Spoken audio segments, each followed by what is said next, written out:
Hey guys, Dr. John Russin here, and after we've gone over differentiating the hip hinge pattern from the squat pattern, it's time to really groove these movement patterns. And one of the drills that I like to start people off with to really feel what it is to hinge at the hips is the wall-based hip hinge test. So we have Lindsay, and she's gonna set up 1 foot away from the wall, so she's gonna bring her feet into her deadlift position, which is about hip width apart, toed out slightly.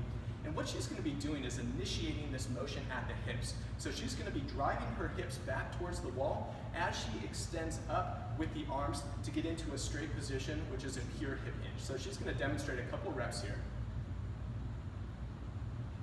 Good. One more. You can see Lindsay's hips go straight back to the wall, and she's actually making contact with her butt on the wall. So it's not pivotal that we actually make contact, but it is pivotal that we lead with the hips with that motion.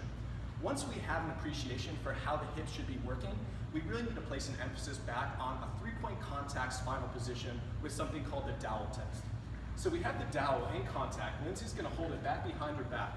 It's really important here. Let's turn for a sec so we can showcase this. The hand's gonna be in the curvature of the neck. The lower hand is gonna be in curvature with the lower back. And we are going to have 3 points of contact with Dowel on the body. So we have the tailbone, we have the mid-back, and Lindsay's ponytail / head is right on the Dowel. So as we go through this hip hinge, she's going to maintain these 3 points of contact and go through that pattern. So she's going to demonstrate here, noticing again 3 points of contact and then coming back up. Go again. This pattern is being led by the hips, and majority of the motion happening from the hips. So one of the most dynamic ways to really learn the hip hinge pattern in a testing scenario is combining both of these drills together. So we're gonna have Lindsay back 1 foot width away from the wall again. And she's gonna keep contact, slide this Dowel up slightly.